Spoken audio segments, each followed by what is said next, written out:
Mr. President, a few weeks ago, I was asked to MC the Arizona Distinguished Young Women Scholarship Program.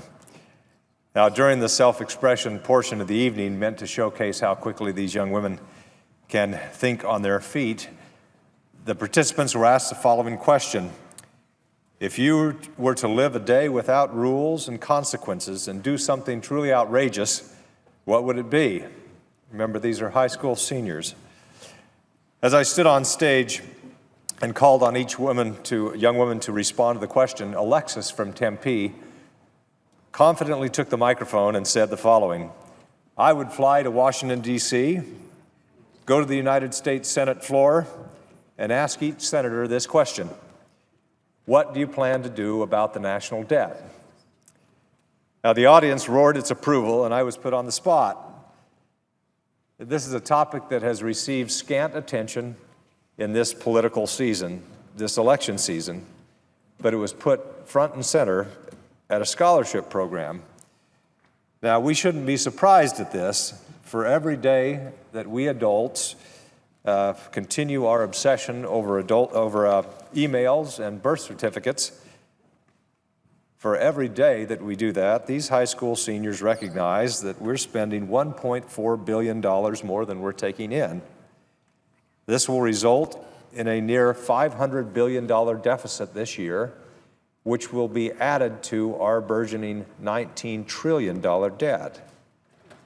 They know this and understand this because this is the debt that they will be left with long after our political careers are over.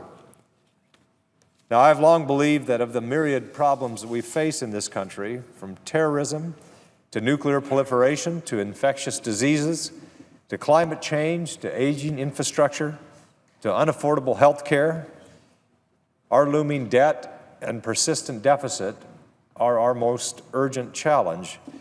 If we don't put our fiscal house in order and put ourselves on a sustainable fiscal path forward, we won't be able to address any of the problems and the challenges that I just listed. If we continue in our current state of denial, one day in the not-so-distant future, we will wake up and discover that the financial markets have already decided that we're no longer a good bet. When this happens, the low interest rates that had made our debt manageable over the past couple of years will begin an upward march. For every quarter point that interest rates go up, an additional $50 billion will be required annually just to service the debt. For every quarter point that interest rates go up.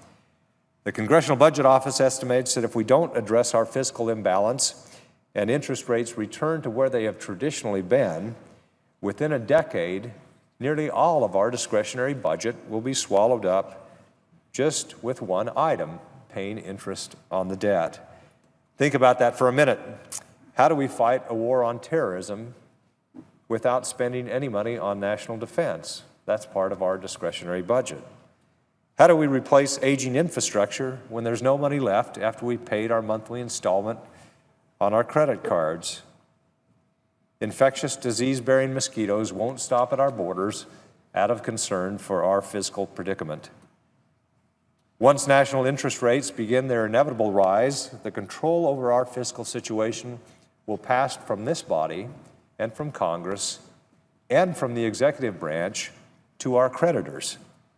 We will then enter an austerity cycle that will negatively impact the global economy, and it will worsen our own fiscal outlook.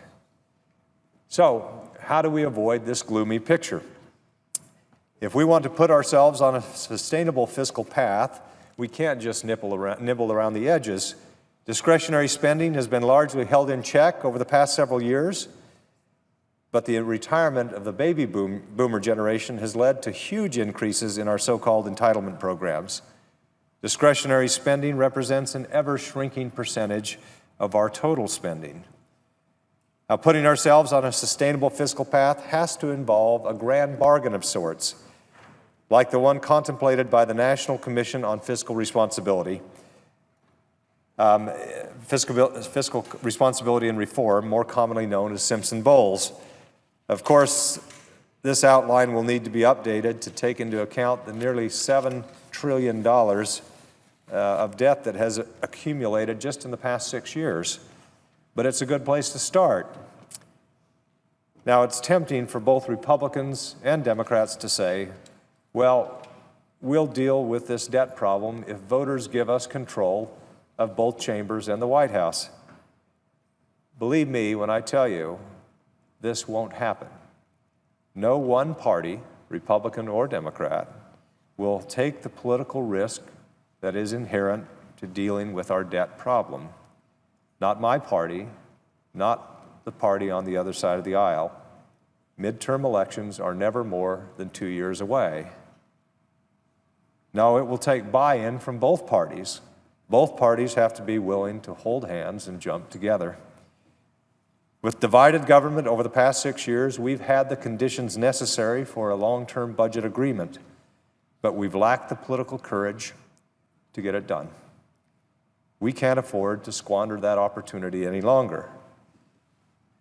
If the results of the November elections produce divided government once again in January, here's hoping that while we may publicly grumble, we'll privately see it as an opportunity to redeem ourselves as stewards of this institution and put the country back on a sustainable fiscal path.